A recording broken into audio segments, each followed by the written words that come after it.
Shine your light now. This time it's got to be good. You get it right now, yeah. 'Cause you're in Hollywood. There's something in the air in Hollywood. The sun is shining like you knew it would. You're riding in your car in Hollywood. You got the top down and it feels so good. Bonjour, bienvenue sur Sexwork TV. Aujourd'hui nous allons interviewer Maîtresse Gilda. Maîtresse Gilda, bonjour. Bonjour, là je suis pas encore Maîtresse Gilda, je suis au naturel comme vous pouvez le voir. Je serai Maîtresse Gilda après transformation, je vous montre. Oui, très bien.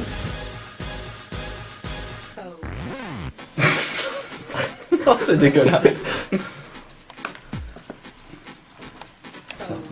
Un jour on fera une émission, je vous ferai des recettes de cosmétiques naturels. Merci.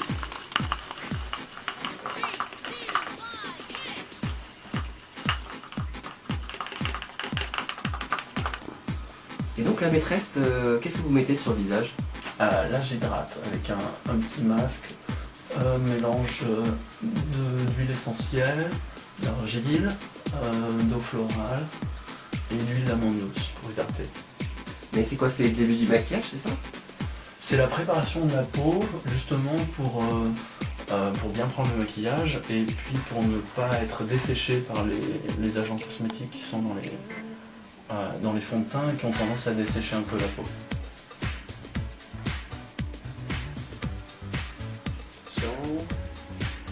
T'es prêt?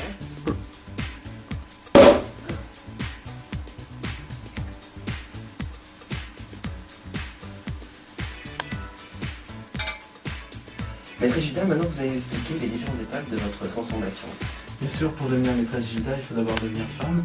Et la première étape pour devenir une femme, c'est de se chouchouter. Alors expliquez-moi quelque chose, il y a un truc que je comprends pas, je croyais qu'il fallait mettre des concombres sur les yeux pour diminuer la peau. Non, surtout pas sur une peau mixte.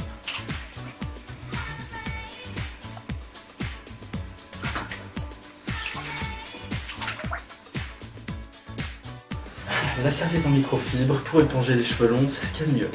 Avant d'appliquer un fond de teint, on hydrate sa peau avec un brumisateur classique ou aux huiles essentielles, comme celui-ci, pour hydrater la peau et pour faire pénétrer les actifs hydratants. Alors, choisissez un fond de teint pas trop éloigné de votre carnation naturelle. Trop clair, vous aurez l'air d'une marceau. Trop foncé, vous aurez l'air cuite. Entre chaque couche de maquillage, lavez-vous les mains, les traînées, les traces et les dégoulinures, c'est pas très glamour.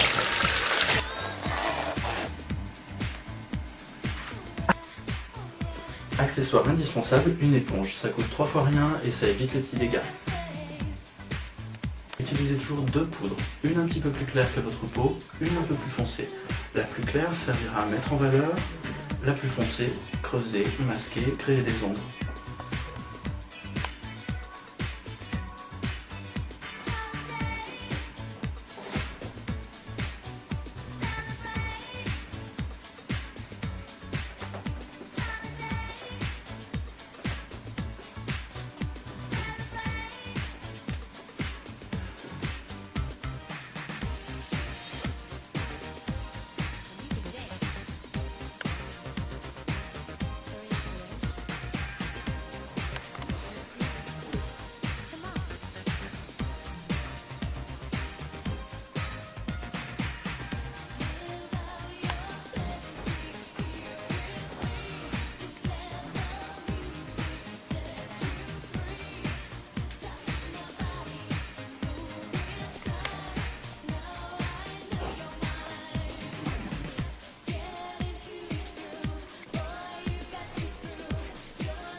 L'éponge très pratique pour enlever le surplus si jamais ça déborde un petit peu.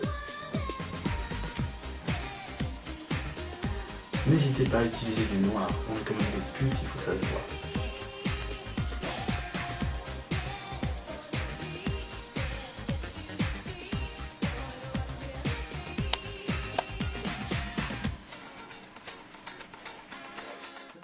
ça donne un aperçu de ce que pouvait être la Ça date de prostitution. quand? C'est début 20e siècle, c'est ça? En fait, c'est un faux, mais c'est inspiré de ce qui était affiché dans les bordels, effectivement, au tout début du 19e, du 20e siècle. On va dire.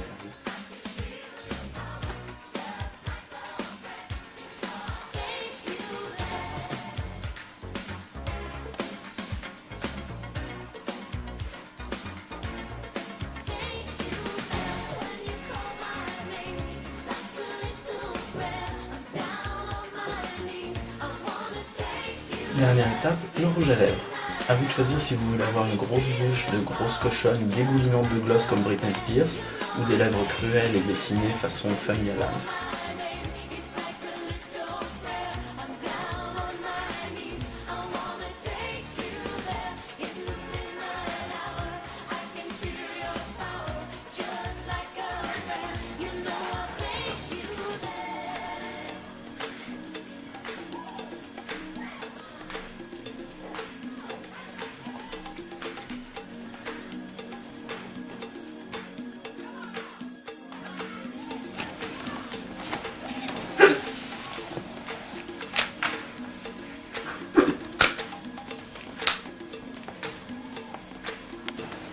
Petite astuce beauté pour le latex, utilisez un spray pour silicone.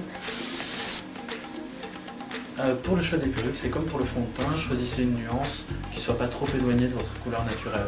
Si vous avez la peau mate et que vous mettez une perruque blonde platine, ça va faire un petit peu bizarre. Si au contraire vous avez la peau très claire et que vous mettez du noir, ça fait encore Family Adams.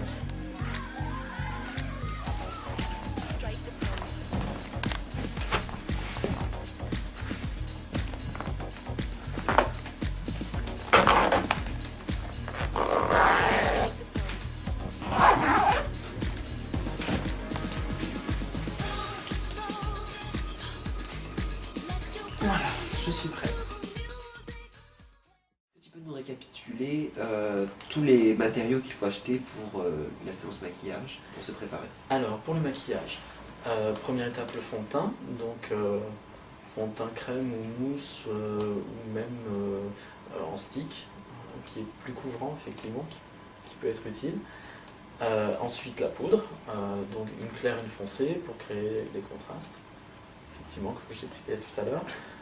Ensuite, pour les ombres à paupières, deux couleurs, soit qui s'assortissent en camailleux, soit une couleur qui existe en duo, enfin ça se trouve assez facilement dans le commerce. Ensuite, pour le rouge à lèvres, le mieux étant d'utiliser un crayon, une base en rouge à lèvres et éventuellement un gloss pour finaliser.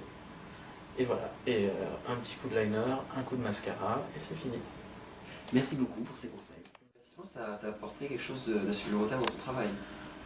Oui, quelque chose de nouveau dans la mesure où ma clientèle est principalement hétérosexuelle, assez différente de celle à laquelle j'avais affaire jusqu'à présent, c'est-à-dire le petit milieu gay parisien où finalement un petit peu tout le monde se connaît et où en 15 ans j'ai eu le temps d'en faire le tour.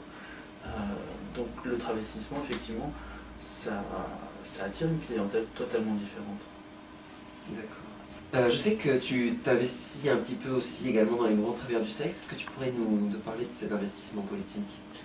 Oui, en fait, il date de la fin 2002, début 2003, au moment de la loi sur le racolage passif, qui m'a fait réagir.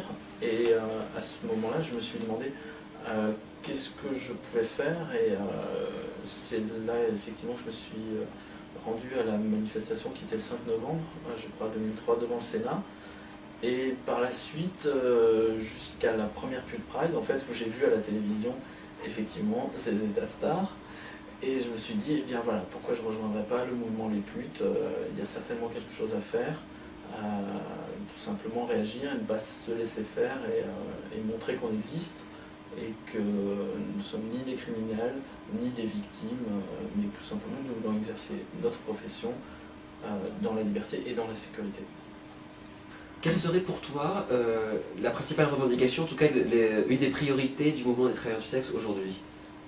Pour moi, la priorité, c'est la protection et le fait de pouvoir travailler en sécurité. Depuis l'arrivée de la loi de 2003 sur le racolage passif, ça n'est plus le cas concrètement sur le terrain. Et les travailleuses du sexe sont effectivement soumises au harcèlement policier, à la répression, et tombent aussi sous la coupe de proxénètes. Donc la revendication, c'est l'abrogation de cette loi et la protection effectivement des travailleurs du sexe. Quel serait pour toi le statut idéal pour les travailleurs du sexe aujourd'hui?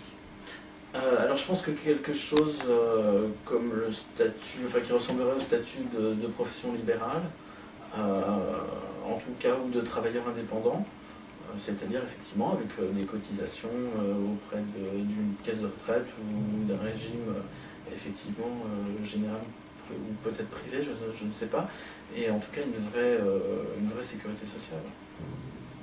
Donc un système qui serait effectivement l'équivalent d'un travailleur indépendant, d'un freelance en quelque sorte. Et dernière question, quels seraient donc tes vœux aujourd'hui pour l'année 2008? Alors je souhaite d'abord une longue vie à Sexo Activi, et puis j'espère continuer à donner des petits conseils de beauté ou des choses comme ça pour Sexo Activi. D'accord, merci beaucoup. Merci à vous. Everybody comes to Hollywood. They wanna make it in the neighborhood. They like the smell of it in Hollywood. How could it hurt you when it looks so good? Alors j'ai entendu dire que tu avais une devise. Oui, c'est une réplique de Jeanne Moreau dans le film Nikita.